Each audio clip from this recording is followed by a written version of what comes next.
قال اللہ تعالی وتبارک فی القرآن المجید والفرقان الحمید بسم اللہ الرحمن الرحیم انا للہ و انا الیہ راجعون صدق اللہ مولانا العظیم وصدق رسولہ النبی الکریم الرؤوف الرحیم اللہم نور قلوبنا بالقرآن وزین اخلاقنا بالقرآن وادخلنا الجنة بالقرآن ونجنا من النار بالقرآن قال اللہ تعالی وتبارک فی شان حبیبہ مخبرا وعامرا ان اللہ وملائکتہ یصلون علی النبی یا ایہا الذین آمنوا صلوا علیہ وسلموا تسلیما الصلاۃ والسلام علیک یا رسول اللہ علی آلک واصحابک یا محبوب رب العالمین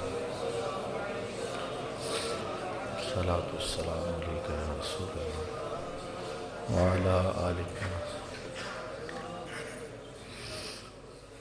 ز مہجوری برآمد جان عالم تراحم یا نبی اللہ تراحم نہ آخر رحمت للعالمین ز محروماں چرا فارغ نشینی بروں آور سر از برد یمانی کہ روئے تست صبح زندگانی عدیم طائف نالین پاکن شراک از رشتہ جہائے ماکن چے باشد گر کنی سوئم نگاہ ہمیشہ گر نہ باشد گاہے گاہے نگاہ یا رسول اللہ نگاہ نگاہ یا حبیب اللہ نگاہ صد ہزاراں جبریل اندر بشر بہر حق سوئے غریباں یک نظر یا رسول اللہ انظر حالنا یا حبیب اللہ اسمع قالنا اننی فی بحر غم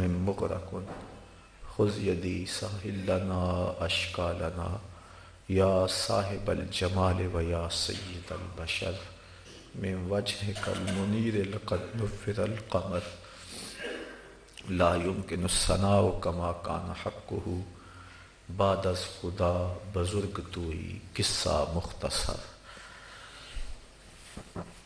تمام حمد و ثنا تعریف و توصیف اللہ جل مجدہ الکریم کی ذات پاک کے لیے جو خالق کائنات بھی ہے اور مالک ششہات بھی۔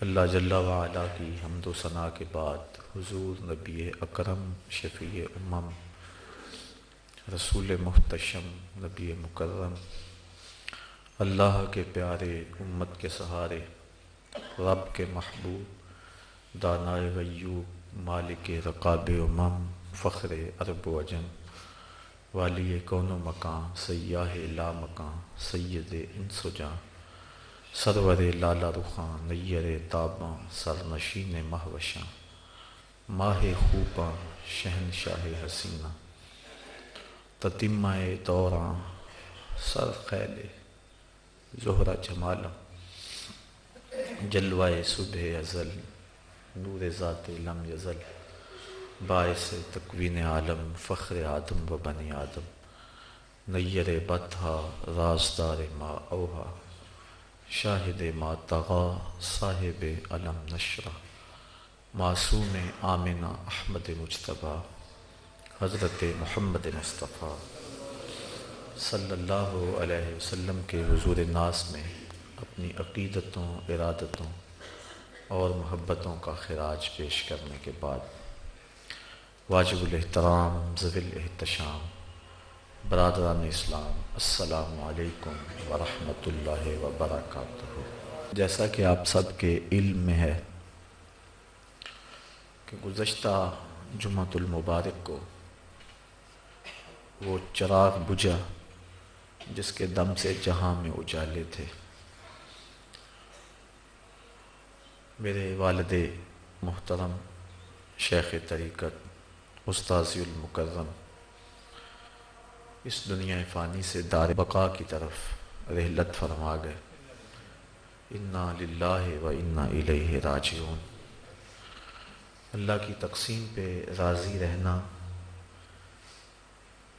یہ ہماری شریعت کا دیا ہوا سبق ہے۔ جب تکلیف پہنچے،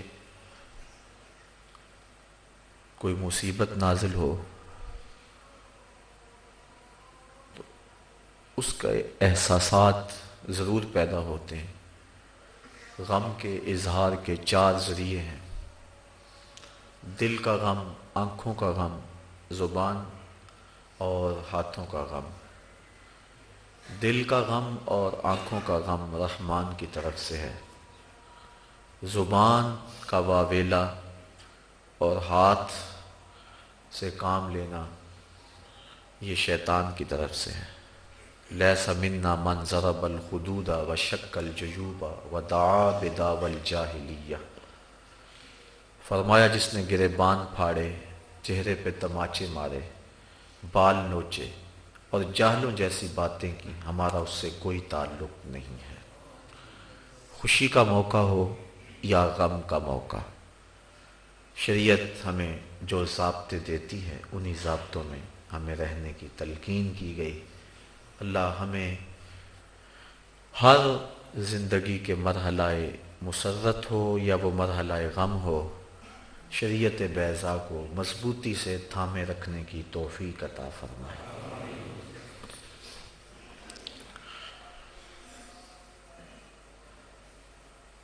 مجھے یہاں گفتگو کرتے ہوئے 2 ماہ بعد پورے 16 سال بیت جائیں گے۔ میں 30 دسمبر 1992 کو یہاں پہلی گفتگو کی تھی، اور اس وقت سے جب میرے سامنے صرف 65 آدمی بیٹھے ہوئے تھے، آج تک سینکڑوں ہزاروں بیانات آپ بھی سن چکے، مختلف لوگ بھی دین کے موضوعات پہ قرآن مجید کے درس کے حوالے سے احادیث کا بڑھتا ہوا نور، روشنی اور اجالے آپ پا سکے۔ جو توفیق ہوئی میں آپ تک منتقل کیا، اللہ سب کچھ قبول فرمائے۔ میرے والد گرامی سے میرا رشتہ باپ بیٹے کا بھی ہے، استاد اور شاگرد کا بھی ہے، مرید اور پیر کا بھی ہے۔ وہ میرے پدر گل بھی ہیں اور میرے پدر دل بھی ہیں۔ تو ظاہر ہے شیخ اور استاد ہونے کے ناطے سے اور باپ ہونے کے ناطے سے اگر میں ان کا تذکرہ مختلف خطبات جمعات یا دیگر مواقع پہ کرتا تو یہ مجھے حق پہنچتا تھا، لیکن اس بات کے آپ بھی گواہ ہیں کہ میں کبھی بھی ان کے بارے میں یہاں ممبر پہ کوئی گفتگو نہیں کی، چونکہ ان کی تلقین تھی۔ گو دل میں آرزو بھی پیدا ہوتی، ایک تو ان کی تلقین کہ میری مدح و ستائش نہ کی جائے، اور دوسرا ویسے بھی میں یہاں زیادہ تر جس عنوان سے گفتگو کرتا رہا وہ درس قرآن اور درس حدیث ہی ہے، اس لیے 16 سال میں ان کی شخصیت اور ان کے تعارف کے حوالے سے موقع مجھے نہ ملا، یا میں قصداً آپ کی شخصیت کے حوالے سے کبھی یہاں کوئی بات نہیں کی۔ لیکن اب میرا جی چاہ رہا ہے کہ آج کی اس نشست میں کچھ اپنے والد گرامی کے حوالے سے، اپنے شیخ کامل کے حوالے سے اور اپنے استاذ المکرم کے حوالے سے کچھ باتیں آپ کے گوش گزار کروں۔ باتیں بھی انشاءاللہ وہ کروں گا کہ جس سے ہماری تربیت وابستہ ہے۔ میرے والد گرامی 1914 یا 1916 گرداسپور کی تحصیل بٹالہ کے مشرقی سمت واقع ایک گاؤں وزیر چک میں پیدا ہوئے۔ ابتدائی تعلیم آپ نے وہیں حاصل کی تھی۔ ابھی دوسری کلاس میں پڑھتے تھے کہ والد کا سایہ سر سے اٹھ گیا۔ وہاں طبیعت چونکہ کافی حساس تھی، چند دنوں کے بعد جب سکول گئے تو قلم پکڑتے تھے تو ہاتھ جنبش کرتا تھا۔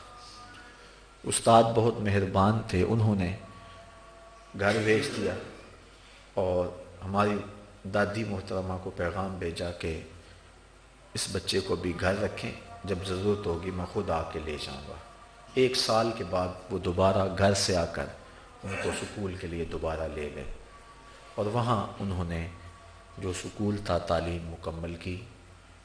اور یہ 5 گاؤں تھے جو مسلمانوں کے گاؤں تھے، باقی ارد گرد جو گاؤں تھے وہ سکھوں یا ہندوؤں کے تھے۔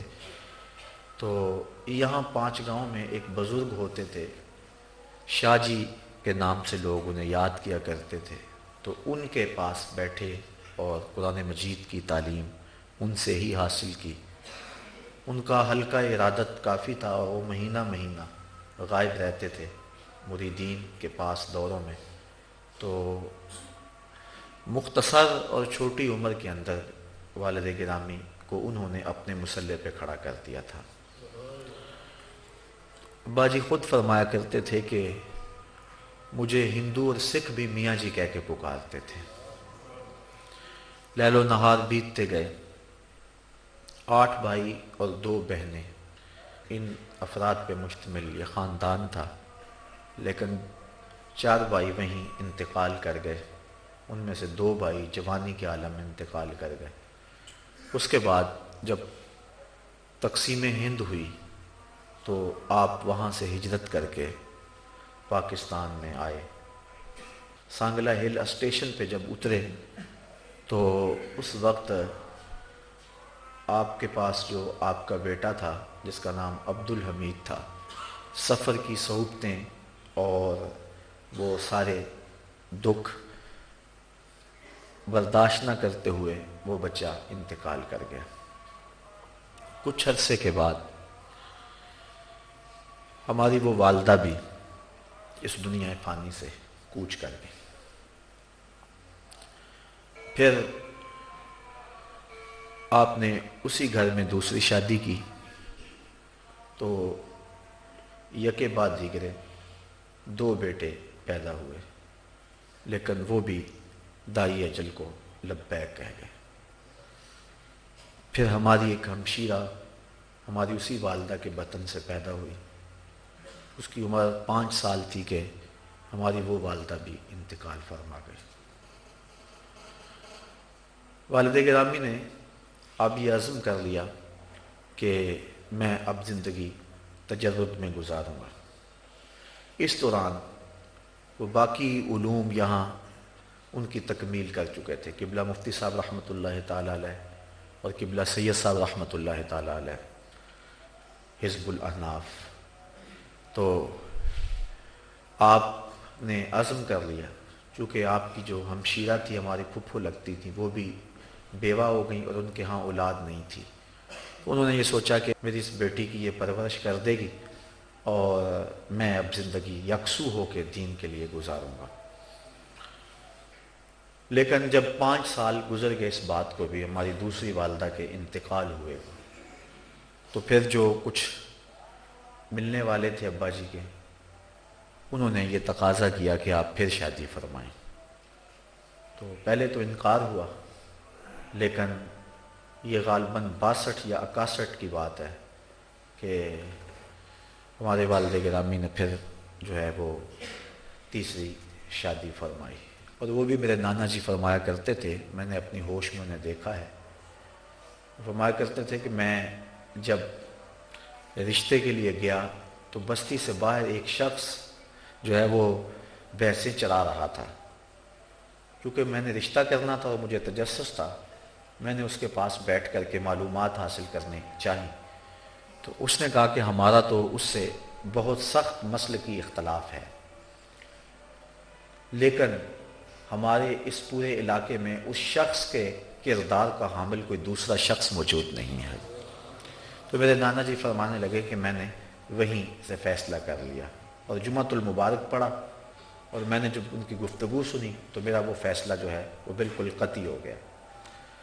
ہمارے جو ننیال ہیں ان کا تعلق جو ہے وہ یہاں سے ہے، اور یہ مہاجرین سے ہمارے والد گرامی، اور آپ پرانے لوگوں کو یاد ہوگا کہ اس دور میں مہاجرین اور یہاں کے جو رہنے والے لوگ ہیں ان کے باہم بہت زیادہ جو ہے وہ فرق اور نفرت موجود تھی۔ لوگ پناہ گیر کہتے تھے مہاجرین کو۔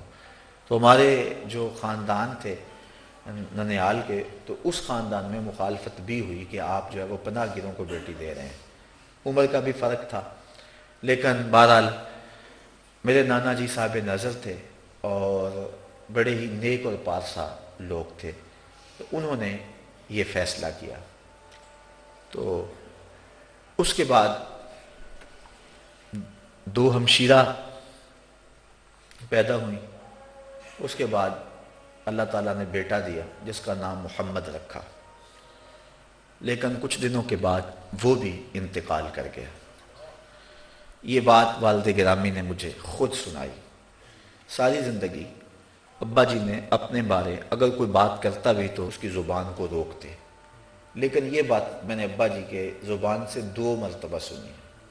ایک مرتبہ صرف 8-10 لوگ تھے اور قرآن مجید کی تفسیر تھی، عزیز علیہ ما عنتم پر گفتگو کر رہے تھے، تو اس وقت آپ نے یہ بات سنائی کہ نبی پر مومن کی تکلیف شاک گزرتی۔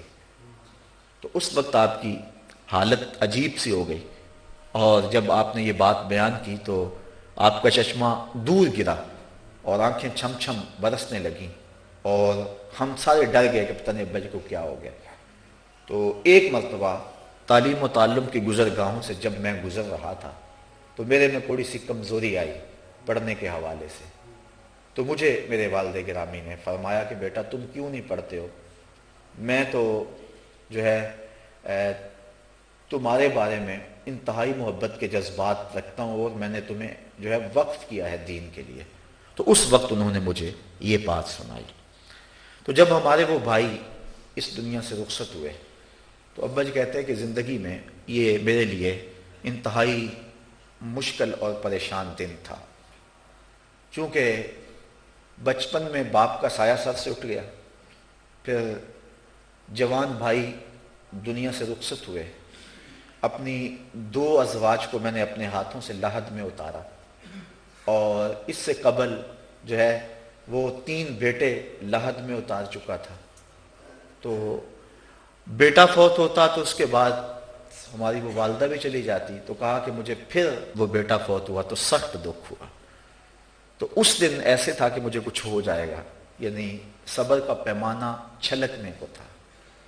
ابا جی فرمایا کہ میں پھر جب رات کو سویا بخت جاگے تو حضور کی زیارت نصیب ہوئی۔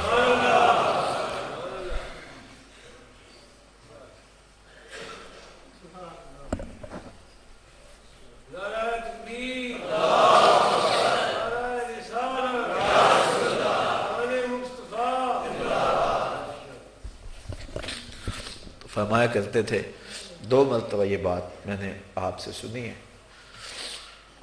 کہ کہتے ہیں کہ میرے آقا اتنے رحیم ہیں کہ میں نے حضور کی آنکھوں میں آنسو دیکھے، اور آقا کریم نے اپنا دست شفقت میرے سر پہ رکھ دیا۔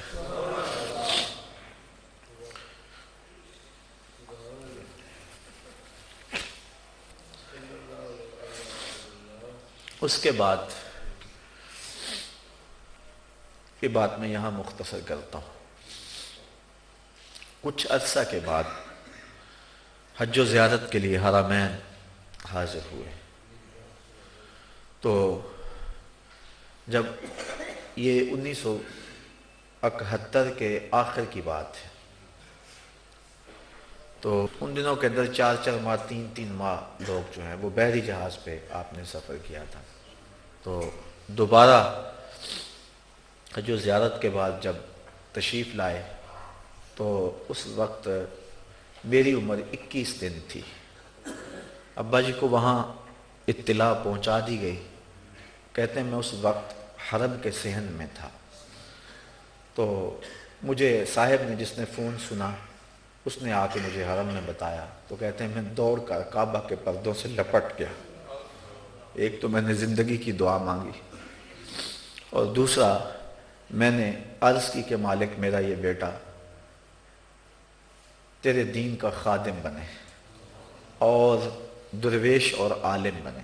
یہ مجھے ابا جی نے 2 مرتبہ اسی مقصد کے لیے مجھے یہ بات سنائی تھی، ورنہ شاید وہ زندگی کے اس راز کو بھی اپنے سینے میں لے کے دفن ہو جاتے.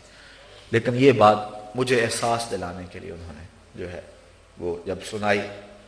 فرمانے لگے اس کے بعد میں بازار گیا کہ میں اپنے بیٹے کے لیے کوئی تحفہ خرید لوں. تو ظاہر ہے بچے اور بچوں کے لیے کھلونے، لباس، کپڑے خریدے جاتے ہیں.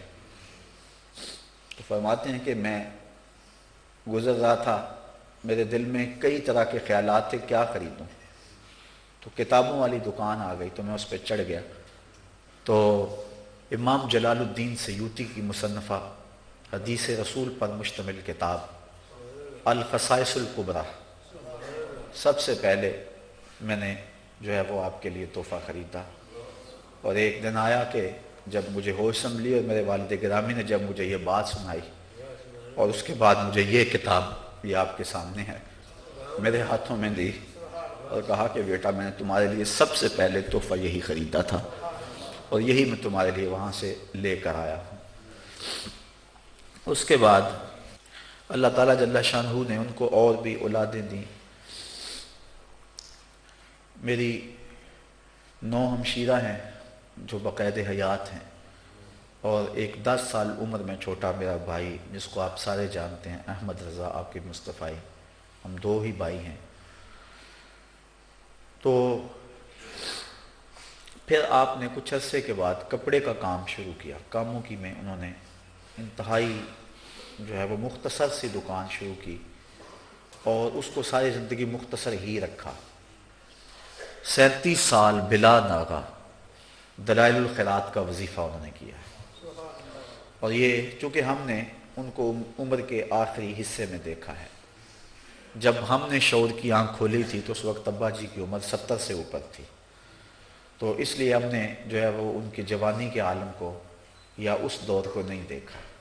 اس دور کے اثرات ہم نے ضرور دیکھے ہیں کیونکہ جب وہ مسند پہ بیٹھے اور تبلیغ کا کام شروع کیا انہوں نے تو آپ نے جتنے بھی بستی کے لوگ تھے، دیہات کے لوگ تھے، 300 سے 400 گھروں تک مشتمل ہمارا وہ گاؤں ہے، آپ نے دیکھا ہے سب نے. تو انہوں نے سب لوگوں کو بلا کر ایک عہد کیا کہ میں کوئی روٹی کے ٹکڑے کے لیے آپ کے ساتھ یہاں نہیں بیٹھا ہوں بلکہ میرا مقصد کوئی اور ہے. تو میں چاہوں گا کہ آپ میرے ساتھ عزم کریں کہ آپ دینی معاملات میں میری معاونت کریں. تو انہوں نے وہ تحریر لکھی جس کے اندر ہر غیر شرعی کام،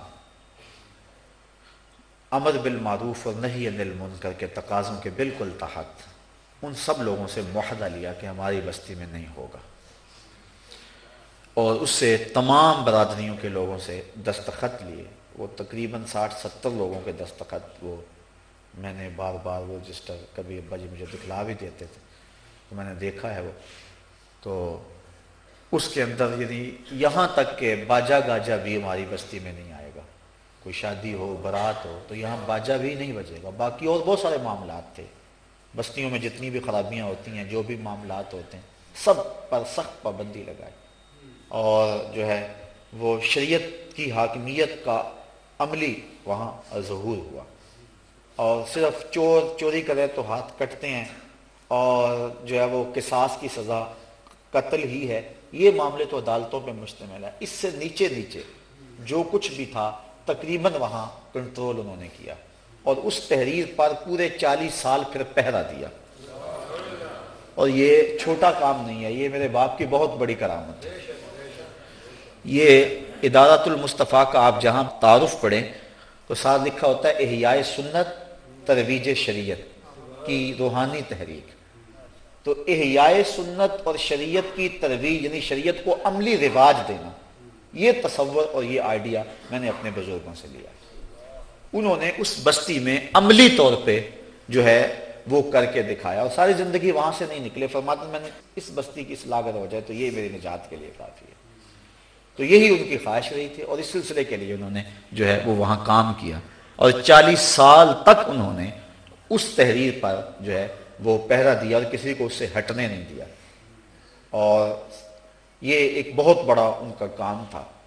اور ہماری اس بستی کے اندر جب سے پاکستان بنا ہے، یعنی آج تک کوئی قتل ہی نہیں ہوا ہے، ورنہ دیہاتوں کے اندر جب برادریاں ہوتی ہیں، یہ آپ اپنے لوہیاں والا کو دیکھ لو، 6 ماہ نہیں گزرتے کہ یہاں کیا فساد بپا ہو جاتے ہیں، لیکن پورے جو ہے وہ 60 سال ہو گئے، ایک قتل بھی کبھی نہیں ہوا، یعنی امن معاہدہ بھی تھا، اس معاہدے کے اندر امن معاہدہ بھی تھا، اور اگر ایسی کوئی بات ہوتی تو درمیان میں جا کے ابا جی کھڑے ہو جاتے تھے۔ اور الحمدللہ ان لوگوں نے جو حیا ان کا کیا اور جس انداز کے ساتھ انہوں نے ان کی بات کو مانا، کبھی ٹالا نہیں تھا۔ وہ دور بھی خیر بھلے تھے، آج تو وہ زمانہ بھی نہیں رہا، وہ حالات بھی نہیں رہے، لیکن بہرحال انہوں نے 40 سال تک جو ہے وہاں شریعت اسلامیہ کی حدوں کا پہرا دیا، اور دین رسول کے ڈنکے بجائے، اور حضور کے دین کی نوکری کی، اور کام کرتے تھے۔ کپڑے کا شروع کر لیا آخر میں تو، اور وہ بھی بالکل معمولی، میں نے عرض کرنے لگا تھا دلائل الخیرات کا وظیفہ یہ 1.5-2 گھنٹے لگتے ہیں اس کو پڑھتے ہوئے روزانہ کی منزل کو، اور 37 سال اس کا ناغہ بھی نہیں ہوا، بلکہ جب فالج کا حملہ ہوا تو ان دنوں کے اندر مجھے فرمانے لگے کہ اشارہ کیا، زبان میں لکنت آ گئی اور پڑھا نہیں جاتا تھا، تو فرمانے لگے کہ میرے سامنے جو ہے وہ اس کو پڑھو تم کھڑے ہو کے تاکہ میں سن تو سکوں۔ تو میں نے 8 دن جو ہے وہ آپ کے سامنے وہ دلائل الخیرات کا وظیفہ پڑھا، لیکن مجھ سے پڑھا ہی نہیں جاتا تھا، یعنی کہ وہ ایسی دقت تھی اس میں، اور وہ چونکہ وظیفہ ان تھا میں تو صرف قاری تھا، تو وہ 8 دن زندگی کی وہ لذت میں کبھی بھی نہیں بھول سکتا ہوں جو میں نے ان کے سامنے وہ دلائل الخیرات کا وظیفہ پڑھا ہے۔ اللہ یا تو یہ ان کا معمول تھا، صبح 9-10 بجے وہ جاتے تھے، اور عصر کی نماز کے وقت بہر صورت دکان کو بند کرتے تھے، دکان بند کر کے نماز پڑھتے تھے، اور فرماتے تھے میری قسمت کا جو گاہک ہے اللہ اسی وقت بھیج دے گا۔ اور ذمہ داریاں بہت ساریاں تھیں، اور یہ آسان کام نہیں ہے، توکل بہت بڑی دولت ہے۔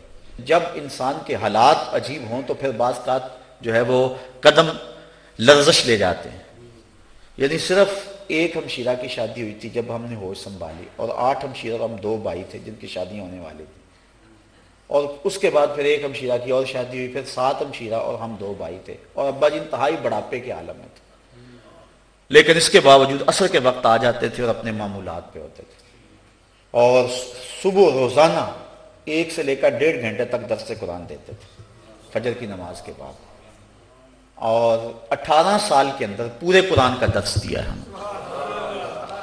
اس کے بعد پھر دوبارہ شروع کرنے لگے تو پھر نہیں شروع کیا، فرماتے تھے شاید میں پورا نہ کر سکوں، میری طبیعت اب اتنی جو ہے وہ کمزور ہو گئی۔ پھر قرآن مجید کی آیات، منتخب آیات پہ درس دیتے تھے، یا ایھا الذین آمنوا لا تکونوا کالذین آذوا موسیٰ۔ مجھے اچھی طرح یاد ہے کہ اس کا درس کئی مہینوں چلتا رہا تھا، روزانہ 1 گھنٹہ اس پہ درس دیتے تھے، پتہ نہیں اللہ نے سینہ کتنا کشادہ کر دیا تھا۔ تو یہ ان کا معمول تھا زندگی کا۔ یہاں گجرانوالہ مارکیٹ سے وہ کپڑا خریدتے تھے، ہمارے وہ جن لوگوں سے انہوں نے یہ کاروبار کیا ہے وہ بے پناہ ابا جی کے ساتھ حسن اعتقاد رکھنے والے لوگ ہیں، کچھ تو فوت ہو گئے، شیخ محمد شریف صاحب اللہ ان کی قبر پہ کروڑوں رحمت نازل فرمائے۔ وہ جمعے کے دن جو ہے وہ یہاں سے جا کر جو ہے وہ گاؤں میں ابا جی کے پیچھے جمعہ پڑھا کرتے تھے، کاروبار بھی تھا، لیکن یہ نہیں، وہ کہتے مجھے اور کہیں تسکین ہی نہیں آتی ہے، تو اللہ تعالیٰ ان کی قبر پہ رحمت نازل۔